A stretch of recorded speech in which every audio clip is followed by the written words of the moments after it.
اللہ الرحمن الرحیم اللہم صلی علی محمد وآلہ وعطرتہ بعدد کل معلوم لک۔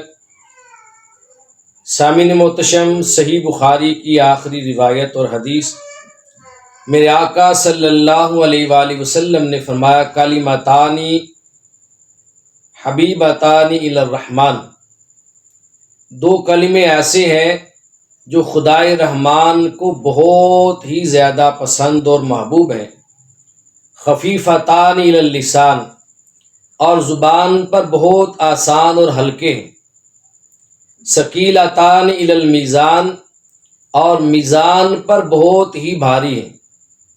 وہ دو کلمے کون سے ہیں؟ میرے آقا صلی اللہ علیہ وسلم نے فرمایا وہ دو کلمے سبحان اللہ و بحمدہ سبحان اللہ العظیم، سبحان اللہ و بحمدہ سبحان اللہ العظیم، وہ دو کلمے یہ ہیں۔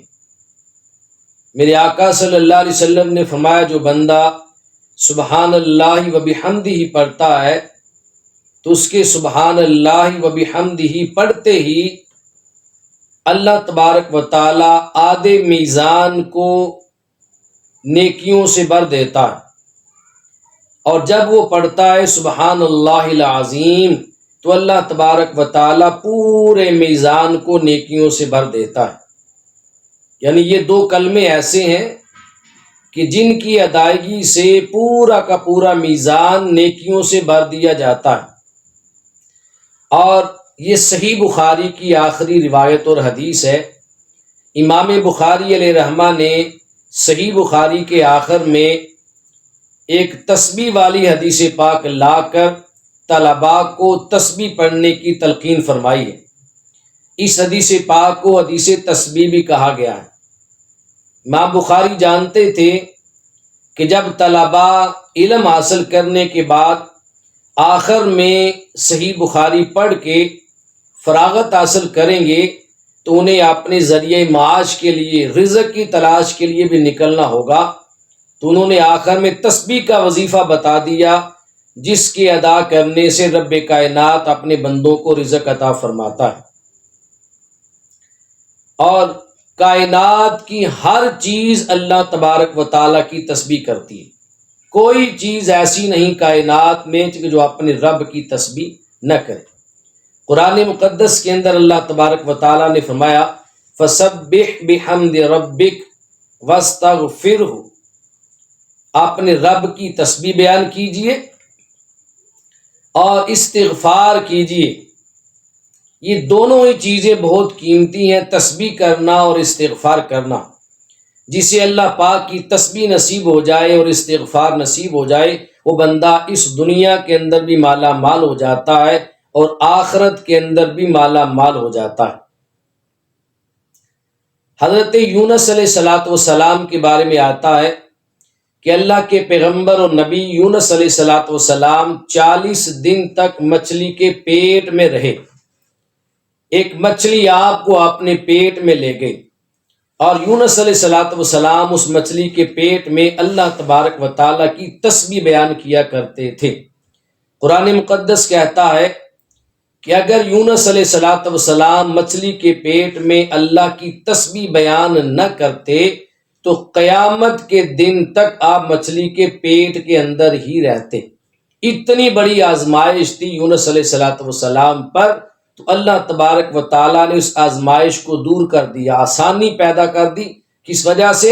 کہ آپ اللہ کی تسبیح بیان کیا کرتے تھے۔ آپ کون سی تسبیح پڑھتے تھے؟ حضرت یونس علیہ السلام مچھلی کے پیٹ میں، بعضوں نے کہا، اور بعضوں نے کہا کہ مچھلی کے پیٹ سے باہر نکلنے کے بعد یہ تسبیح پڑھتے تھے، لا الہ الا انت سبحانک وانی کنت من الظالمین۔ تو سامعین، تسبیح کی بہت برکت ہے۔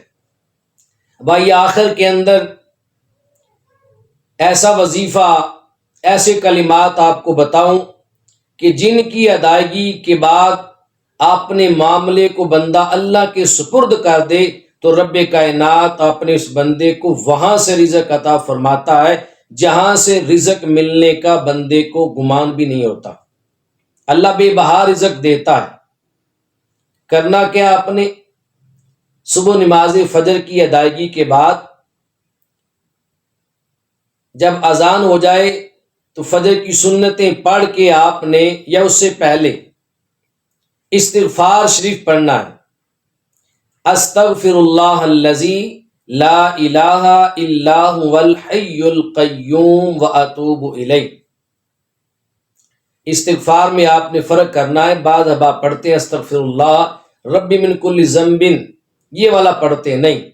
استغفر اللہ الذی لا الہ الا هو الحی القیوم واتوب الیہ.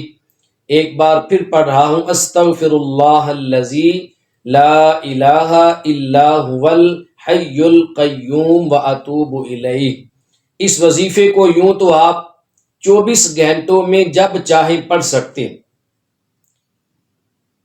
فجر کی اذان اور نماز سے پہلے بھی پڑھ سکتے ہیں سحری کے ٹائم میں، لیکن بہتر وقت اس وظیفے کا یہ ہے کہ فجر کے ارد گرد پڑھا جائے.